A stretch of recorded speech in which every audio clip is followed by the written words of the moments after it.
There's a funeral home near you with a family name on the sign. Schmidt or Doyle or Whitfield, a name that's been there for generations, painted in gold over the door, the kind of quiet, dignified business that feels like the last truly local thing left in town. The people inside are kind, the building is hushed and clean, and there is a real chance that none of it is what it appears to be. That the family who founded it sold out years ago, and the name on the door is now just a brand owned by a $4 billion company traded on the New York Stock Exchange. They kept the name on purpose, because in this business, the local name is the product. Death care looks like the most sentimental, least corporate industry in America. It is, underneath, one of the most quietly profitable machines you will ever drive past. And almost none of the money is where you think it is. Start with the customer, because the customer is the whole story. Almost every business on earth has to fight for you. It has to make you want the thing, compare it to a rival, and decide it's worth the price. A funeral home has to do none of that. Its customer arrives in the worst week of their life, grieving, exhausted, often making decisions inside the first 48 hours, when every instinct says, spend whatever it takes to honor the person you lost. They will not drive across town for a second quote. They will not haggle. They will not wait 90 days for the emotion to fade, because death doesn't wait. This is, in the coldest commercial terms, the least price-sensitive customer in the entire economy. And demand never really falls, because people die in booms and in recessions alike. But here's the catch that keeps this from being a license to print money. The number of deaths each year is basically fixed. You can't grow the market. About 2.5 million Americans die a year, and no amount of marketing changes that. So if you can't sell to more people, the entire game becomes selling more and selling it earlier to the people you already have. And the cleverest operators figured out something strange. The most valuable sale isn't to the grieving family at all. It's to someone who hasn't died yet. It's called preneed. You walk into a funeral home, healthy, and you pre-arrange and prepay your own funeral, locking in today's price, sparing your family the decisions later. It is genuinely thoughtful. It is also the financial heart of the entire industry, and it works like this. You hand over thousands of dollars now for a service that, on average, won't be delivered for around 9 years. The funeral home takes that money and puts it into a regulated trust or an insurance policy, and then it invests it. For nearly a decade, that pile of other people's prepaid money sits there earning a return, historically somewhere around 5 to 7% a year. The operator is, in effect, running a small investment fund on the side, floated entirely by customers who are paying years before they cost the business a single dollar. Now multiply that by a whole country. Service Corporation International, SCI, the largest death care company in North America, the one whose name is probably hiding behind that local sign, sits on a pre-need backlog of roughly $16 billion. That is $16 billion of services already sold, already paid for in whole or in part, not yet delivered. It is the single most important number in the business, and it almost never gets mentioned because it isn't a casket or a flower arrangement. It's a contract. The funeral is just the day the contract finally comes due. Of course, there's still the funeral itself, and that's where the part everyone already suspects comes in. A casket that costs the funeral home $600 wholesale can sell for $2,500–3,000 on the floor, a markup of 200 to 400%, and at some homes 5 or 6 times the wholesale price. On top of the casket sits a basic services fee you cannot decline, plus embalming, plus the vault, plus the viewing, each one offered in a moment when arguing about price feels obscene. The median American funeral with a viewing and burial now runs around $8,300 and close to $10,000 once you add a vault. There is exactly one federal rule standing between you and all of this, and it's worth knowing: the FTC's funeral rule. It says the home must hand you an itemized price list if you ask.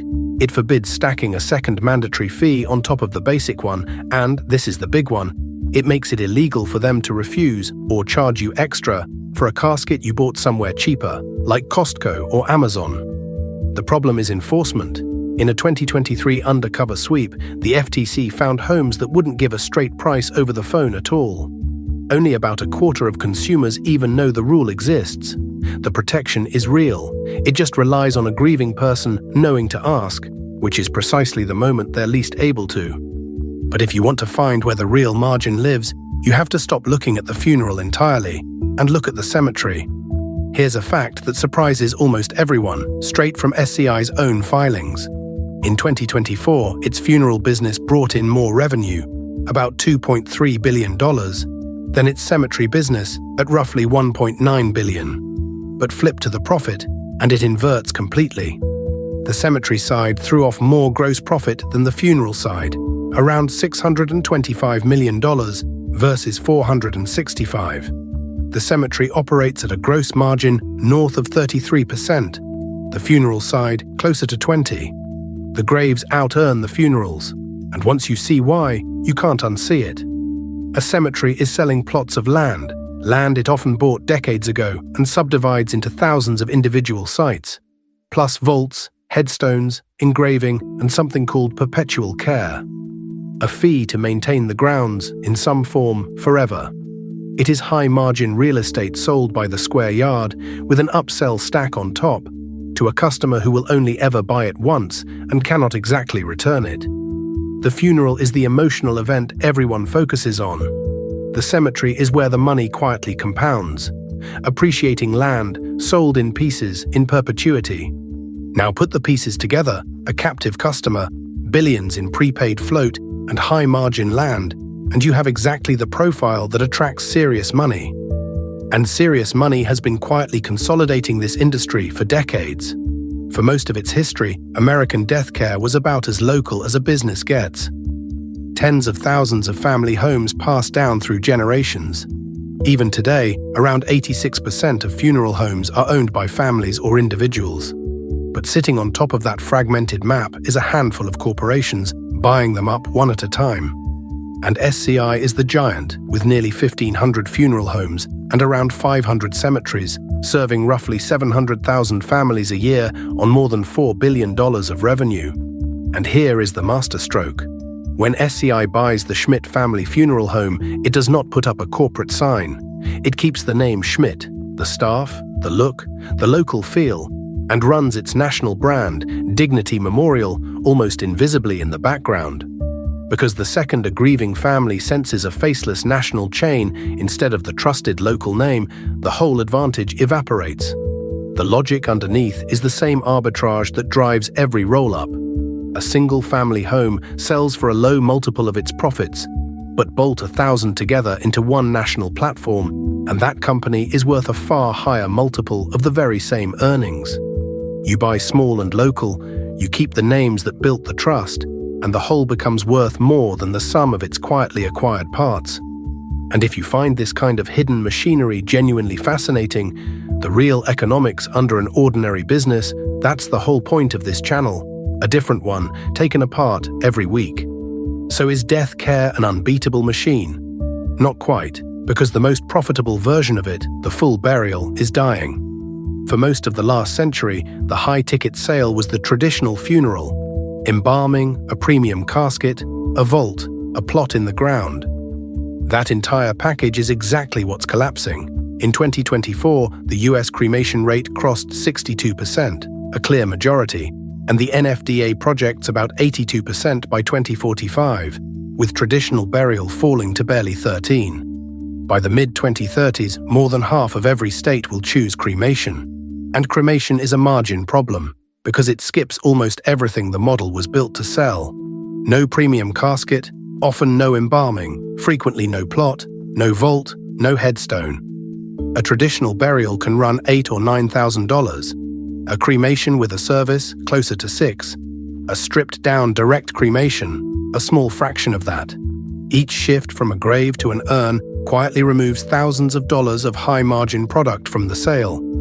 Layer on the disruptors, Costco and Amazon selling caskets at a fraction of the funeral home markup, startups turning ashes into diamonds, a younger generation less religious and less attached to the ritual, and the pressure compounds. The customer is still captive. They just want to buy a great deal less. So how does the money really work in death care?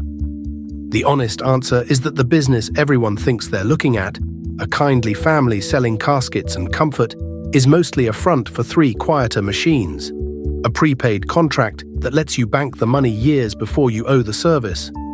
A piece of appreciating land sold by the grave in perpetuity, and a roll-up that hides national ownership behind a trusted local name. The funeral is the part you see and grieve through. The contract and the land are where the value actually sits. And step back, and the lesson isn't really about death at all. It's the same shape we keep finding under one ordinary business after another. Take a captive customer, wrap them in a contract paid up front, sit the whole thing on land that appreciates, and you've turned an unglamorous local service into a durable, compounding, institutional-grade asset. One most people walk straight past without a second look. The car wash hid it behind a subscription. The funeral home hides it behind a family name. Once you know to look for the prepaid money and the dirt underneath, you start to see the same machine everywhere you go. And we are going to keep taking them apart, one ordinary corner at a time. There's another one waiting already.